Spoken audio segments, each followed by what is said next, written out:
to Heart-Led Changemakers, where we have the conversations that shift culture and bring leadership back to its most human form. Today's guest is Ben McDonald Watson. He is the founder of Man, a community for men built on honest conversations, real connection, and the pursuit of becoming our own version of better. What started as a simple question, what if we created a space where men could truly talk, learn, and support one another, has become a movement. Man exists to break the silence around men's mental health, challenge harmful patterns, and equip men to better care for themselves, their mates, and their families. In this episode, we're going to talk about why connection is a matter of life and death for men, the power of spaces for men to share openly, how to dismantle the stigma around vulnerability, and what it looks like when men redefine strength on their own terms. This is a conversation for anyone who believes change begins with listening and that the quality of our relationships determines the quality of our lives. Ben, welcome to the show. Thanks, Maryanne. Thanks for having me. You're welcome. Ben, Man started from a single conversation, as I just mentioned, but what was the moment you knew that it needed to become more than just an idea? Yeah, look, the genesis of Man, the beginning of it all was I'd done a lot of, research and time spent in leadership in corporate environments. And where all of that led me was to the role of connection and belonging. And whilst there was this whole evidence base or base of evidence that supported the role of connection and belonging in the pursuit of high performance in corporate and sporting environments. There was this parallel stream that is the role of connection and belonging in mental and physical well-being outcomes. And that all dawned on me through COVID. And so I'd had these years of facilitating these kind of conversations in the pursuit of high performance in a corporate environment, not really understanding that those exact conversations in a community can grow and benefit mental and physical well-being. And then through COVID, when everyone was kind of retreating and isolation was really prevalent and connection was hard to find, those sorts of conversations started to come up about, particularly around men, about how we find connection in a world that was increasingly isolated and increasingly separate, particularly in Victoria where we live. And so, yeah, that's where it dawned on me to say, okay, well, I've had these conversations before. Why don't we try it out? And we did it with a bunch of my mates to start with, and then we did it with a small community group. I spoke to people and everyone said, yeah, we think there is an ongoing benefit for it. So that's how it all started. Yeah, look, it's amazing what you've created, that space for men to connect in ways that goes against traditional conditioning is so important now more than ever. And I love that it was birthed during COVID. I was living in Victoria during that time as well. I'm in Adelaide now, but I think everyone had a bit of a reality check around their mental health at that time, especially men. And I'm curious to know, what's been the most powerful shift you've seen so far as, having started this movement and this work? Oh, look, it's for me, it's just the accumulative small changes that you hear from the people who come and continue to come, and as they continue to come to Man, they develop this catalogue or library of stories that they can take back to their family and their community. And if the design is that we just get blokes together and we give a theme and we allow men to talk about that theme and what it means for them. And so that theme can be fatherhood or heroes and hardships or grief and loss or happiness or father figures. And when you come to 2, 3, 4, 5 sessions, all of a sudden you've got this back catalogue of stories, and you can there's power in just the groups, the group of men together at Yeah Man. But where the real power comes in, if all those blokes go back to their families and their communities and can tell that story and can engage with someone on a conversational level, rather than locking that stuff up and not having the skills or the ability to tell that story. So, like, in terms of power or powerful moments, there's been loads of stuff that happens, and guys that talk to me about writing an apology letter to kids to say I wasn't present there for you when you were growing up, and the power of that moment and the power of that conversation and its effect on their relationship with their kids, their adult kids. And so stuff like that for me is like, that's the real power of this stuff. It's the community changing aspect of this. And if we can have moments like that, big and small, then we grow connection and we grow empathy and understanding, and that's going to make the world a better place. Yeah, so I think people underestimate the power of apology for those who are now adults. I think I'm old.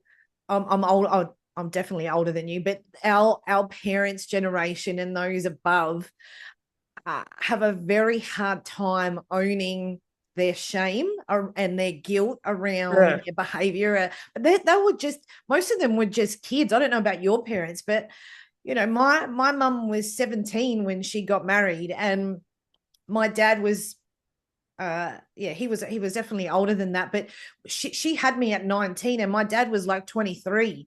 So they were kids bringing up kids, and my brother's 2 years younger than me. So they were both under 25 with 2 children back then, where there was no support like there is now. And so it was like the blind leading the blind. And I think a lot of them, whether they admit it or not, do feel bad. They wish that they could have done things differently. If they only understood a acknowledgement of that, how impactful that would be, it would be a game changer. And for men in particular, in the younger generations, them knowing and being brave enough to face that really does change the nervous system and equilibrium of the person receiving it, of their kids. And it is powerful. And it sets both people free, because then it's like, okay, I've finally been acknowledged for what, may have been unconscious. Some of that trauma is unconscious. Some of it is conscious, but it's like, okay, that's been acknowledged. I can let that go now because they've apologized. But also the person apologizing and acknowledging, and even just admitting to, or even just not even apologizing, but just admitting to, yes, that did happen, and I can see where I could have done things differently, sets that release. And it is I don't think you can even quantify the impact of that release. And so I can only imagine for you seeing and witnessing that with the men in those groups, like just how transformative that is. And it would change, it'd be a pivot moment, wouldn't it? Yeah, and you think about what you just described. There's so many layers to that. So, firstly, there's the kind of self-reflection and self-work that you need to do to understand that. I'm going to reflect here and see what I could have done better, or what I would change if I could change anything. Then there's the actual ability to articulate how you're feeling, and whether that be shame or fear or anxiety or sorrow.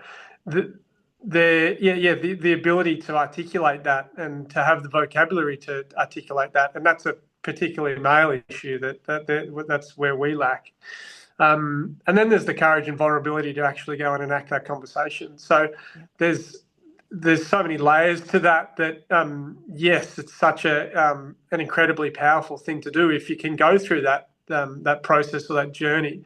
And because each of those steps is huge, and the experience of doing it and the experience of receiving it, that's human connection. That's us saying this, hey, this is something that I've stuffed up, or this is something that I think I could have done better, or this is something that I'm really scared about. And I've gone through the process to understand it from my perspective. I really want to articulate it well so that I can communicate it so that you understand it and create an understanding and empathy and connection between the two of us. And I'm just putting my heart on the line to communicate it. Like that's the essence of human connection. And if we can create some of that, then like that's when the magic starts happening. Of course. And that shame and that guilt and that internalized self-torment perpetuates behavior that keeps them in avoidance, like alcohol, like drugs, like gambling, like porn, like all of the other things, all the other tools, all the other resources to keep them in that shame spiral. And they just keep circling around and around. And to have that breakthrough is so significant. The statistics around men's mental health in Australia is confronting. And so how do you approach sharing that with people going through their sort of shame spiral and that sort of inner torment without creating overwhelm? Yeah, look, first and foremost, Maryanne, I'm not a trained mental health practitioner or psychologist or psychiatrist, and that's the first thing I make really clear at the sessions. And what we're trying to do is normalize men talking about normal stuff rather than just surface level banter, and we create the opportunity, the space, and also the skills for those conversations to occur. And so for us, it's about just giving them the opportunity to express that and giving them some of the skills to be able to express it. So we give out feelings sheets. We've got a feelings tea towel that we've created to bring feelings into the heart of the household. And that's the start of it. If you can just sit and stare at a bunch of words, a bunch of feelings, and see what resonates for you, that's where the conversation starts, and that's what then starts to enable particularly blokes to say, oh, okay, here are some of the words that rather than saying, oh, I feel like shit or I'm just angry, they can say, oh, I'm actually feeling really anxious, or I'm feeling unwanted, I'm feeling shame. And so then you can start, okay, well, look, great. Tell me specifically what that means for you, or tell me how that feels for you. And so, yeah, for us, it's about the skills and the platform or the time to be able to have those normal conversations. And for us, it's not specifically aimed at mental health outcomes. We are specifically aimed at creating human connection, and that is a whole spectrum of benefits and well-being. Everything from everyone who needs some mental health guidance and support that can use Yeah Man as a kind of top-up or a way to find connection and alternative ways of assisting their mental health. But also people just looking for that extra whatever it is in life. And so there's a whole spectrum of feelings and emotions and life that we need to live. And if we don't lean into it and we don't express ourselves, or we don't have the ability to express ourselves or the platform to it, we kind of stay in this middle ground until something bad happens and then we drop down here.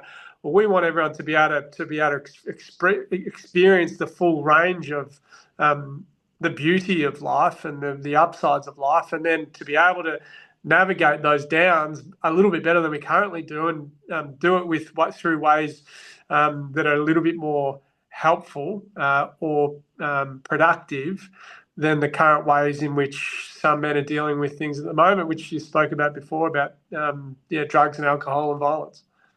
Yes. I mean, all that is it's important, and I really love that you gave the distinction that this is not specifically you're not coming in with the psychology side of things or the psychiatry side of things. This is a community that you are building so men can actually share how they're feeling, and that's such a big deal, because we our society is set up to numb itself. Even social media is a form of numbing. But why do you think so many men feel like they can't talk to their mates, like especially while they're struggling? Again, I'm no expert, but we've got if you look through previous generations, we're a generation that, and I'm let's say 35 to 45 in that range somewhere. We're a generation raised by baby boomers who were raised by returned soldiers. For the most part, kind of relatively broadly. That's my case. Both my grandparents were returned soldiers, and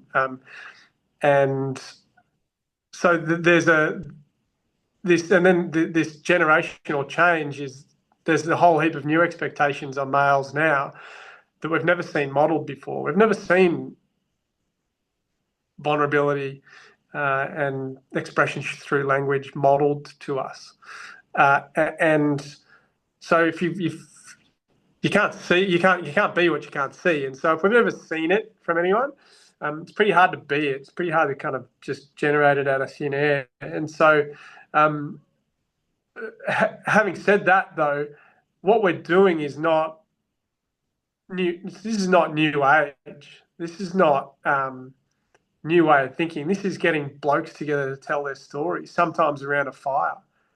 Like, this is ancient stuff. This is ritual. This is ground in every society in the world, basically, that men can get together and talk.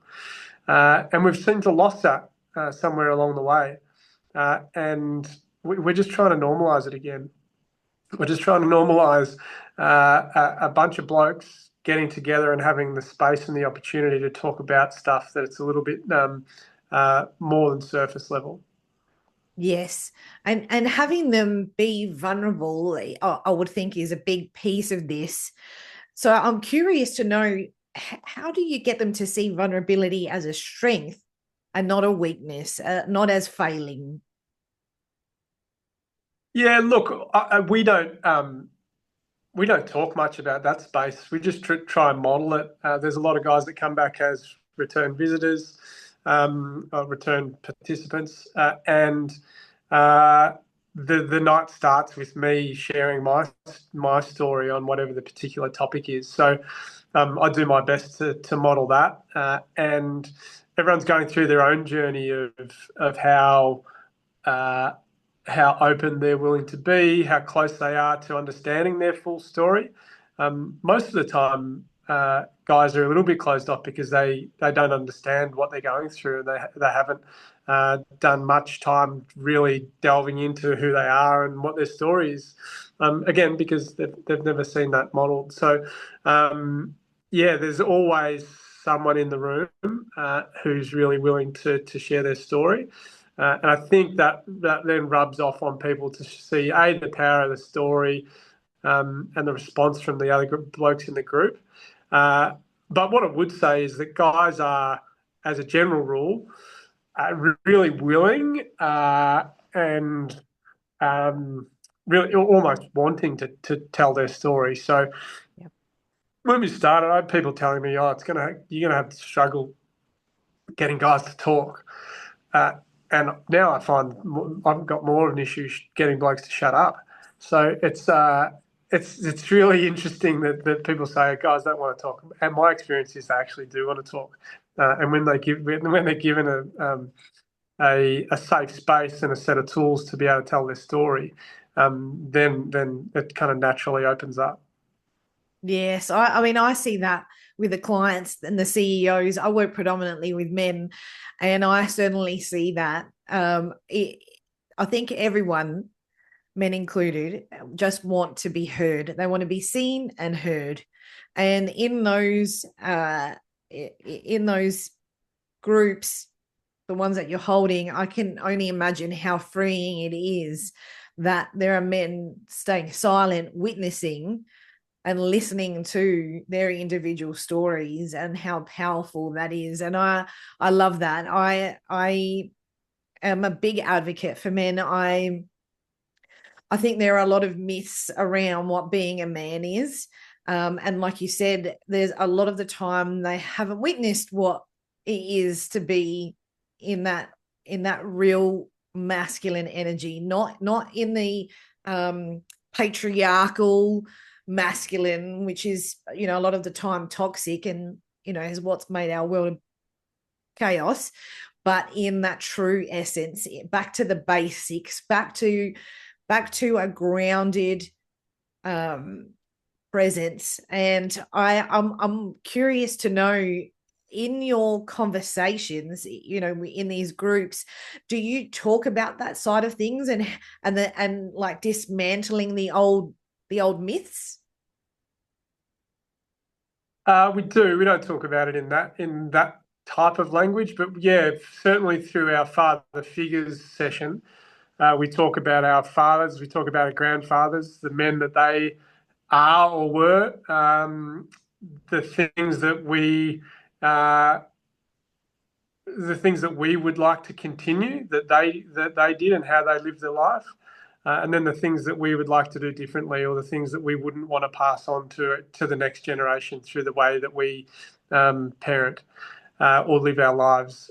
And so that's how we kind of navigate that conversation of what the different versions of masculinity are, what are the useful aspects of masculinity in the historical sense, or our father's sense and our grandfather's sense, and then when we should carry on, and one of the things that might be a little bit unhelpful. Yes. And so when you're in these groups, you're all together, you've got these men sharing, and it's very much around listening, which I absolutely love. But how do you hold a space without fixing or directing? Hey, that's a good question. As blokes, we're really keen to fix everyone's problems.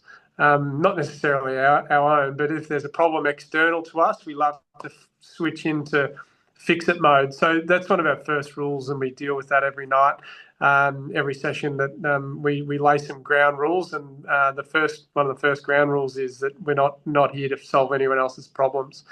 And so I just ask that if anyone finds themselves turning to solution mode, that you turn that into curiosity and ask a question rather than give some advice. So that's first and foremost that we lay some ground rules.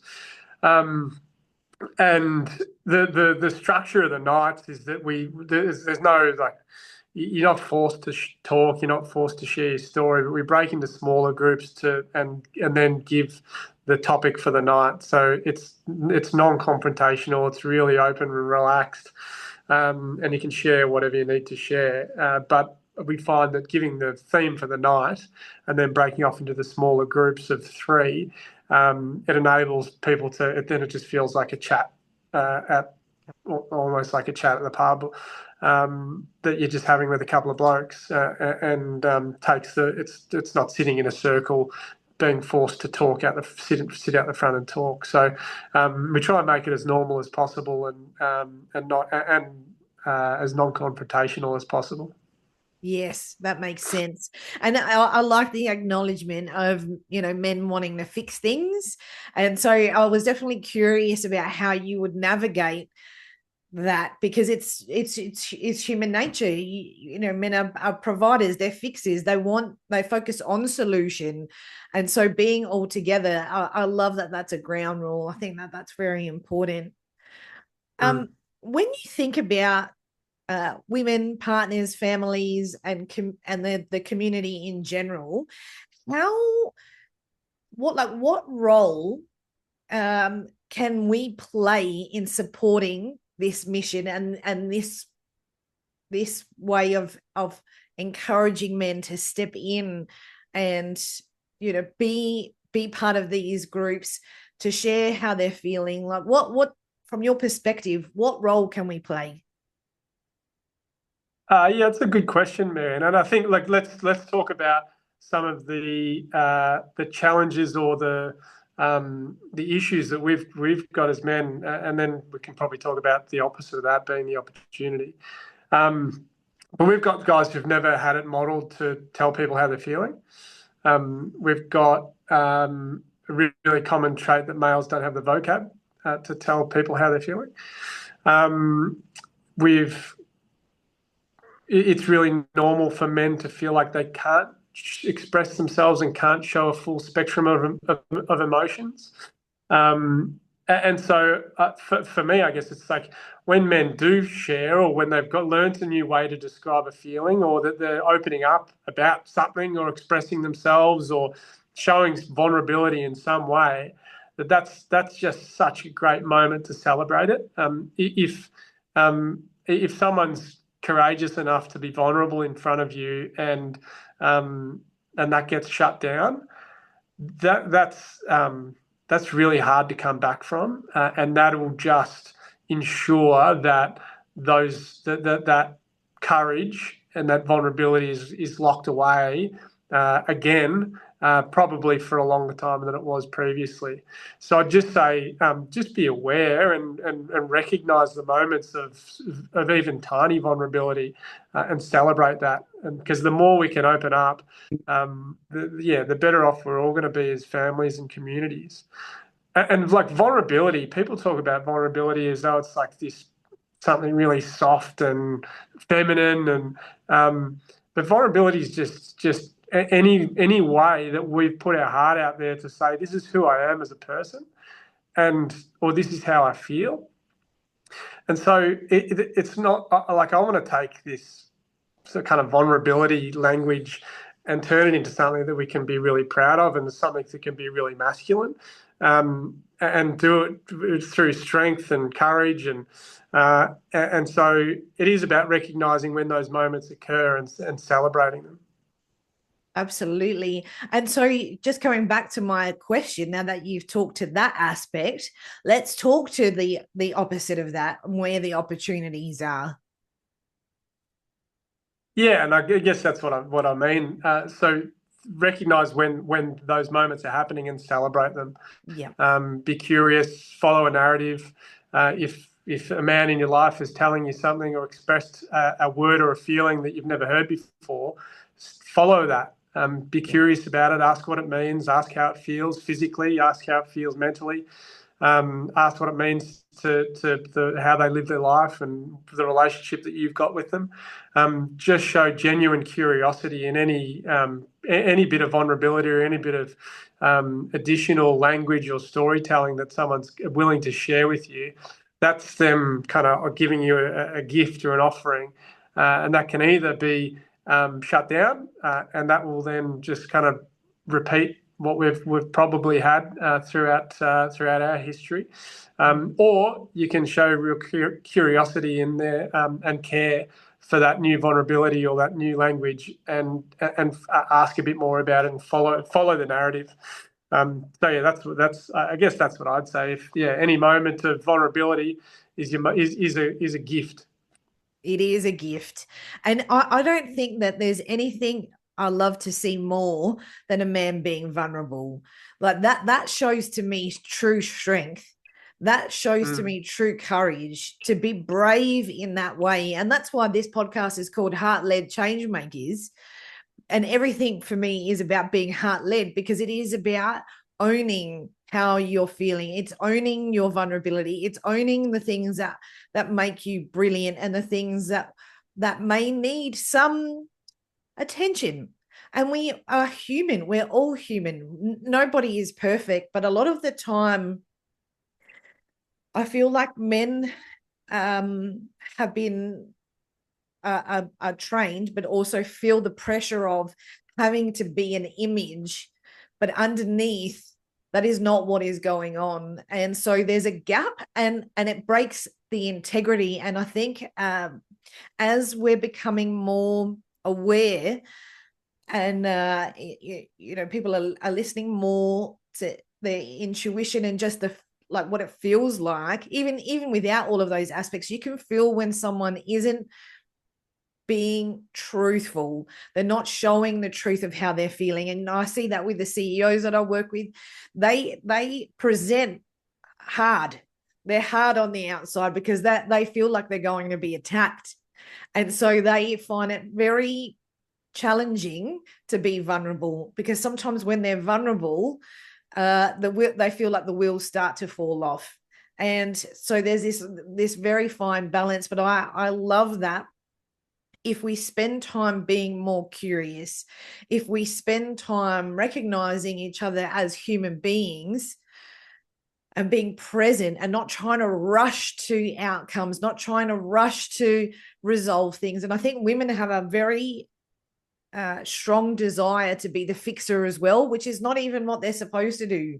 And you're taking away from the other person's experience. When I learned to be a kinesiologist, I learned to just let people journey through at their time. It wasn't anything to do with me, but it's hard to witness loved ones going through challenging times. It's hard to witness people in the depths of their sadness, their grief, their torment. You do want to be of assistance. And again, it is important to just hold space with these people, just to share where they're at. And our world would be so different, so different if we were operating that way. Do you see transformation like on a global scale when you zoom out of the communities that you're working with, but like when you zoom out, do you see that transformation and change? Oh yeah, look, just to go back to pick up on a point that you were just talking about strength, and the way, somewhere along the way that we've had a definition or interpretation of strength, particularly as males, that's got distorted somewhere along the way to be an absence of struggle. So I'm strong, I don't have any issues. Where that's just a falsehood. And like strength is knowledge through struggle.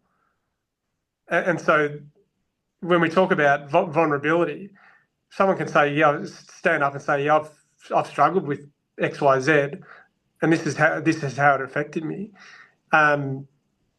That's strength, and that's how we grow as a community, and that's how we share stories and pass on generational knowledge and wisdom. There is no wisdom in saying I've never had a problem before, I've got no issues, and it's a nonsense. And so that's the stuff that we see in and that's the stuff that I know as a male. That's how we behave. And no, I don't have any issues. I'm all good. And don't have any problems. And so, yeah, your comments about your CEOs, yeah, well, no, I'm good. I'm the boss. I'm the leader. I don't have problems. I'll come up with the solutions. But the more we can show strength through reality and through courage to say, this is me, I'm imperfect, I know it, and bring it on. That's just who I am, and I'm here because of me, not because I'm perfect. There's just so much power in that. And if I think then to your question about how this flows through the wider world, well, if we can get more people saying and leading through acknowledge of challenge and acknowledge of struggle, then we're going to have that wisdom, we're going to have that knowledge transfer, we're going to have that community benefit of seeing leaders be genuine and vulnerable and authentic. And yeah, I see such power in having a world led by authentic people. Absolutely, me too. And I do see that change and that transformation from my side of things. And I will, I love the Heart-Led Changemaker community that I'm building, because it is people like yourself that I'm bringing together to show people that there is movement, there is change, there is transformation. And it's easy to be distracted by the news if you watch it. It's easy to be distracted by all the hearsay, the paranoia, the repetitive stories of horror that goes on social media. And it's easy to get lost in all of those distractions instead of the truth, where there are people like yourself on the ground doing work, helping, support, men in these communities, helping create change. And I absolutely love that. I have a question for you. If one man listening to this is feeling isolated, if they're struggling, what's one step that you would want him to take today? Look, let's just take struggle as a broad concept. The way that there's some really kind of fundamental things that we can do to look after ourselves. And again, I'm not an expert, but all of my understanding, there's some pretty fundamental stuff that we can do to make sure that we're looking after ourselves. And this is not just for men. That's eat well, sleep well, exercise, and create connection with humans. And so we operate a fair bit in that last space. But if you can eat well, sleep well, and move your body, that's going to make such a difference. And I know for me individually, there's a direct correlation between my physical health and my mental health. And so the more I'm exercising, the better I'm eating, the more I'm sleeping, well, the better equipped I am to deal with life's ups and downs when they come at me. And then there's that last piece of connection. I would just encourage anyone listening to try and understand who you are. And that can be as anything from reflecting on the way you're brought up, as I said, the definition of masculinity that your father had, that your grandfather had. What would you do if you did something different? What would you keep doing if you were going to do it again? All of those things start to form this narrative, or form this this story of who you are as a person. And this is me. This is how I was brought up. This is what I'd like to do differently if I'm going to ever flow it on to another generation. So yeah, for me, it's kind of do the work to understand who you are. That's the cornerstone of it, or the first step and the stepping stone. If we can understand who we are, then you can go from there about learning the skills to articulate that. So yeah, eat well, sleep well, exercise, create connection with those around you. You can do that through storytelling or sharing how you're feeling. Absolutely. And so you're based in Victoria. For people who are living outside of Victoria, whether it's interstate or internationally, is there opportunity for them to join and participate in Yemen? Yeah, look, we're face-to-face predominantly at the moment. So we're based on the Mornington Peninsula, but every session we have guys from, kind of all over Melbourne, really, that come down to each session. And then other than that, it's the online community through Instagram and our website. And where that goes from here, I don't know whether we're going to be able to get to the point where we're connecting through Zoom. I haven't put too much thought into that, but if there's a need for it, we can evolve into that space. But right now, we're predominantly face to face. Yes, and there is a difference connecting face to face rather than online. I think that there are definitely some really great. I've seen some group facilitation online that makes it feel like you're in person. And I've done I've participated in a lot of groups where it feels good. It doesn't feel like a disconnect, but being in the same room with other humans and being off electronics and just being present without any distractions at all, I think is especially important. So there are some really great men's groups around across Australia, internationally as well. I've interviewed quite a few people in that space. So I hope that anyone who is feeling isolated, who is feeling that struggle, does a little bit of research, look through the podcast, check out the Yemen Instagram and website, and start connecting. Yep. Yeah. Ben, how can the audience best connect with you? What is the Instagram handle? I'll put the links, but if you could share that now, that would be great. Yeah, sure. So you can join our mailing list through our website, which is www.yearman.au, or our Instagram, where everything goes on. That is at yearman_MP. So that's probably the best way. Then all of our events get it sent out to the mailing list, but to get actual updates and information, best to go to follow on via Instagram. Yes, beautiful. Ben, it has been an absolute pleasure having you on the show today, and just hearing your perspective about how men can better support themselves and how we as a community can support men who might be feeling a little bit challenged, and all the opportunities there. So I really appreciate you sharing your wisdom today.